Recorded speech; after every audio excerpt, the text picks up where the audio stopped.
Sebelumnya, perkenalkan nama saya Dian Wandari, NIM 231135550. Di sini saya akan menjelaskan mengenai demonstrasi kontekstual mengulas asesmen di ruang kelas. Untuk yang pertama ada identitas asesmen.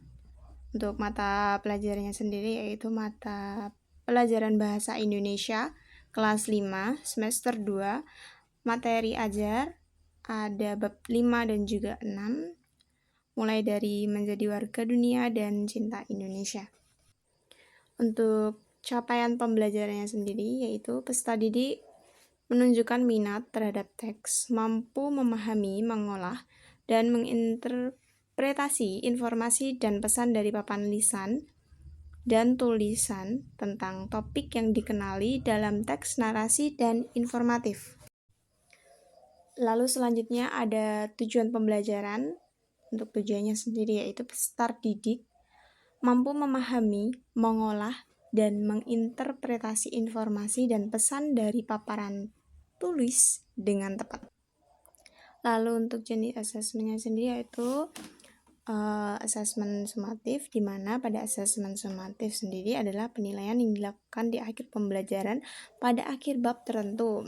Pada asesmen ini memberikan penilaian kemampuan peserta didik pada bab 5 dan juga 6 mata pelajaran Bahasa Indonesia.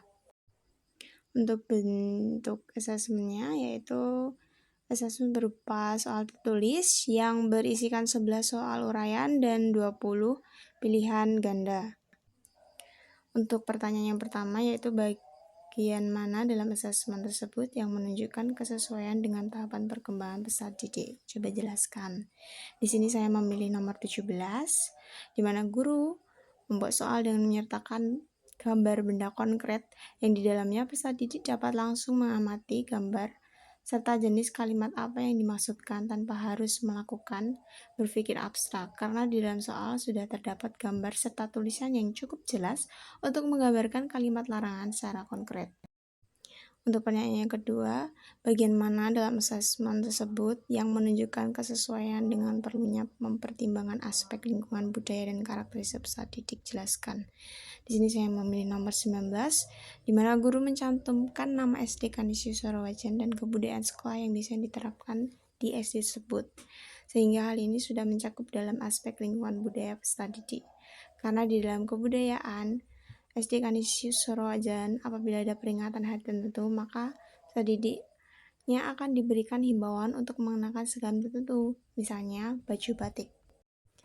Soal selanjutnya, bagian mana dalam asesmen tersebut yang menunjukkan kesesuaian dengan kemampuan peserta didik? Coba jelaskan. Menurut saya, dalam asesmen yang digunakan di SD Kanisius Sorowajan pada kelas 5, kurang sesuai dengan kemampuan peserta didik, karena di dalamnya belum termuat asesmen yang beragam untuk kemampuan peserta didik yang juga cukup beragam. Asesmen masih menggunakan satu tipe soal saja.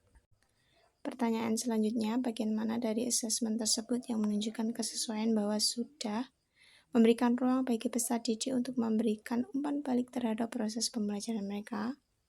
Dalam asesmen tersebut, yaitu asesmen sumatif kognitif, sudah memberikan ruang kepada peserta didik untuk memberikan umpan baliknya, karena peserta didik diberikan ruang untuk memberikan pendapat mengenai bagaimana pemahaman peserta didik mengenai asesmen yang diberikan dengan cara melakukan pembahasan soal terkait asesmen sumatif yang telah diberikan. Untuk selanjutnya, jika Anda menjadi guru di kelas tersebut, hal apa yang ingin Anda tingkatkan untuk lebih memaksimalkan efektivitas asesmen dengan memperhatikan tahapan perkembangan peserta didik, lingkungan budaya dan karakter peserta didik, serta kemampuan peserta didik? Tuliskan pendapatmu secara lengkap.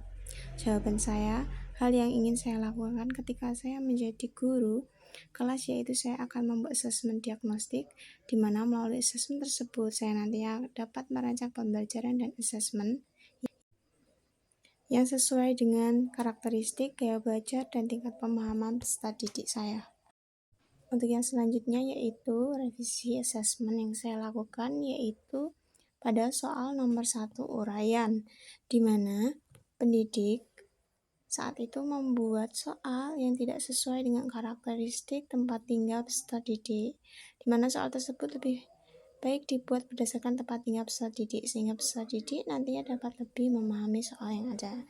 Di sini pendidik membuat soal di tempat yang mungkin asing bagi peserta didik, yaitu di Surabaya. Di sini saya memberikan masukan sebagai berikut, di mana lebih baik pendidik mencantumkan atau membuat soal yang dekat dengan peserta didik, seperti di sekitar Jogja atau mungkin di sekitar tempat tinggal peserta didik itu sendiri. Di sini saya mengambil contoh paragraf mengenai Museum Monumen Yogyakarta Kembali.